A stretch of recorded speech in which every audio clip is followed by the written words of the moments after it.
La figura de Guillermo Toriello es parte de lo que significó la revolución de 1944 para el pueblo, es decir, dar un salto cuantitativo y cualitativo entre los diplomáticos y diplomáticas que representaban al país en los distintos países del mundo. Y Guillermo, como canciller de la dignidad, logró demostrar eso, ¿verdad? Un país soberano que estaba trabajando por la libertad, que estaba trabajando por construir una democracia más real en el país, salir de la dictadura, pero además un país con soberanía que tenía su postura política. Yo creo que eso es la representación más clara, como la imagen de Guatemala para el mundo. Tuvimos una gran suerte de conocer a personas de esa valía, ¿verdad? De esa entereza y de esa lealtad hacia su pueblo. Yo conocí a Guillermo cuando ya estaba fuera de Guatemala. Tanto lo que leí de él como lo que escuché de él, principalmente en Nicaragua, cuando ellos daban pláticas, me recuerdo mucho con Manuel Galich. Una de las cosas que más me recuerdo era su dignidad ante todo, ¿verdad? Él tenía una dignidad y podía justificarte la lucha de nuestros pueblos de una manera tan sencilla, ¿verdad? Pero en el fondo era eso, pues, ¿verdad? Que él tenía una dignidad muy, pero muy grande, pues, ¿verdad? Le brotaba eso, ¿verdad? Y con las palabras sencillas que él abordaba también los asuntos bien profundos y graves, pues, de nuestro país en ese entonces, que todavía son latentes, ¿verdad? Guillermo Toriello fue marcado por el destino para ser un luchador a favor de las causas de los más desposeídos de su querida patria Guatemala. A mí me tocó trabajar con Guillermo Toriello, tanto en Nueva York, en las Naciones Unidas, ¿verdad? Donde él era canciller, y entonces viajábamos mucho juntos. En noviembre de cada año íbamos a las sesiones ordinarias que se llevaban a cabo en las Naciones Unidas. Su noble cuna no fue impedimento para comprender que las grandes injusticias sobre las que se había forjado este país necesitaban de una solución inmediata con el apoyo de todos los sectores democráticos, tanto productivos como políticos y sociales, que se preciaran de ser buenos guatemaltecos y buenos ciudadanos. Esta generación, la de Toriello, la de Galich, la de Cardosa de Aragón y muchos otros que nada menos que tienen el mérito histórico de haber terminado con la afiliación entre liberales y conservadores. O sea, estos jóvenes que venían de familias liberales o de familias conservadoras ya no siguen la tradición de sus padres. Estas eran fuerzas políticas que se disputaron el país, ¿ya? Que llevaron el país realmente a crisis muy profundas, no le aportaron mayor cosa al desarrollo de Guatemala, ¿ya? Y estos jóvenes rompen esa situación. La Revolución de Octubre de 1944 será el espacio vital para que una generación de intelectuales valiosos aporten toda su visión de transformación del país en todas las áreas, haciendo énfasis en la independencia económica, así como en un desarrollo educativo y un impulso de la cultura en todos sus niveles. Él, después del derrocamiento del gobierno de Arbenz, no se dedicó a su vida cómoda, sino desde el exilio y desde la hospitalidad que le dieron los mexicanos y los cubanos, ¿no? Estuvo permanentemente trabajando en función de defender los derechos del pueblo de Guatemala, ¿no? Y en ese camino es que se encontró con el movimiento revolucionario de los años 60 y de los años 70 posteriormente, especialmente en esta segunda fase del movimiento rebelde de Guatemala, que es en la década de los 70. Ahí se empató con la dirigencia, con los testimonios de los combatientes que heridos iban a Cuba o que por cualquier razón se los encontraba en la retaguardia de México o aquí mismo en Guatemala, porque en una ocasión nos acompañó a una asamblea de comunidades indígenas y campesinas del Comité de Unidad Campesina en Chimaltenango, aldea que posteriormente fue arrasada y que fue denunciada con una fuerza y, como digo, con una especial ira por parte de Guillermo Toriello. Por eso el nombre de algunas comunidades arrasadas es conocido en el mundo entero, porque estuvo en todos los tribunales donde él actuó a favor y en defensa de los derechos, pues, de los más pobres y oprimidos del país. La verdad, tal vez no había necesidad de organizarse, pero viendo que mucha gente muy pobre, no es que porque quieran ser pobres, sino que nos han hecho pobres, ¿no? No podemos hablar, había mucha explotación, mucha hambre, mucho analfabetismo, mucha pobreza. Entonces es por eso que se inició la lucha aquí en el caserío Chitaburuy.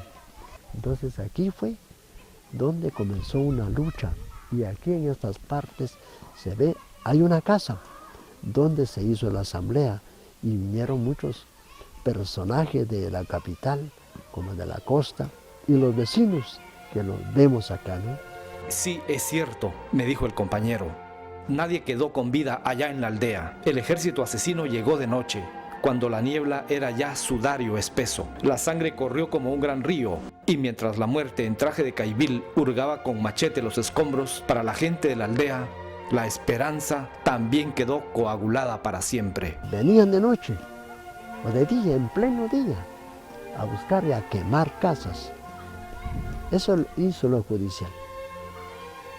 Bueno, y la policía también, el propio alcalde se hizo en contra de la aldea, y así fue.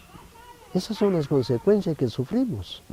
Don Guillermo Toriello fue de esa generación valiosa que le dio brío a Guatemala a nivel nacional e internacional, y hoy se constituyen y se recuerdan como los referentes más importantes de una etapa gloriosa en la historia de nuestro país. Él siempre insistía en la unidad de las fuerzas, en la unidad de los guatemaltecos. Igual que Luis Cardosa de Aragón, igual que Manuel Galich, ¿verdad? Igual que Alfonso Bauer Páez. Son como los grandes personajes que tiene Guatemala, ¿ya? Y que no es posible ignorarlos, no es posible hacerlos a un lado. Ellos son los que nos han legado parte de las bases de lo que son todavía las utopías de libertad y de sueño que tenemos los revolucionarios.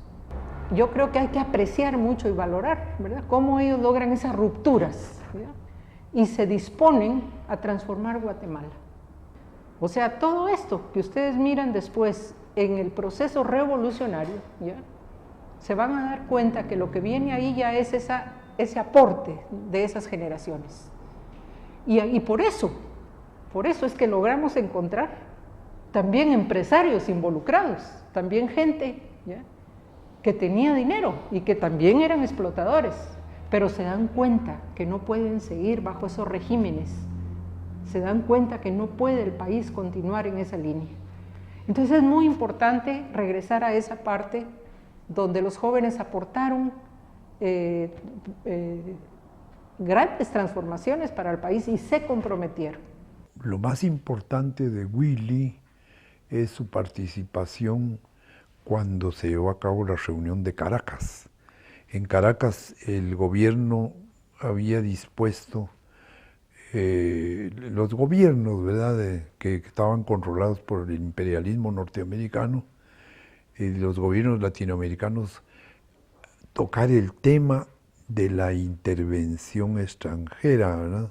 Guillermo Toriello Garrido nace en la ciudad de Guatemala el 11 de noviembre de 1911, durante la dictadura de Manuel Estrada Cabrera. Toda la juventud de Guillermo Toriello se da en medio de dictaduras, golpes de Estado, azonadas, bombazos para derrocar al gobernante. La base de la institucionalidad no existía. Era una situación donde los sectores que dominaban, los sectores de poder económico, ponían y quitaban, avalados o no por la embajada norteamericana. Por su pensamiento democrático y revolucionario, por su compromiso en la defensa de la identidad, dignidad y derechos de los pueblos de Guatemala, por su compromiso con la emancipación de pueblos sometidos al colonialismo en diferentes partes de la tierra, Guillermo Toriello es una de las figuras relevantes del periodo de la Revolución de 1944 en Guatemala. Nosotros, cada uno teníamos nuestra formación política, y al llegar a Caracas había una ponencia que había sido elaborada en el Ministerio de Relaciones Exteriores. Esa ponencia nosotros no la aceptábamos, y entonces inmediatamente propusimos hacer una ponencia. Velamos 2 noches con Gómez Padilla, con Noriega Morales, con todos ellos, para hacer una ponencia. Todos sabían los grandes lineamientos de la defensa que había que hacer, de la libertad de los gobiernos, de impulsar sus estilos de trabajo, ¿verdad? Y sus estrategias, ¿verdad? De manera que al amanecer teníamos para Willy un documentote. Con todo el relacionamiento que tenía desde que había sido canciller, logró hacer un movimiento, construir un movimiento a nivel latinoamericano muy importante. Cuando cae la revolución del 44 hay como un parteaguas, ¿verdad? O los países se entregan a los intereses extranjeros o los países afianzan su soberanía y sus intereses propios. En ese momento Guillermo es cuando encabeza todo este trabajo a nivel especialmente latinoamericano del Tribunal Antiimperialista. Lo que era posible gracias a la lucha heroica de las fuerzas revolucionarias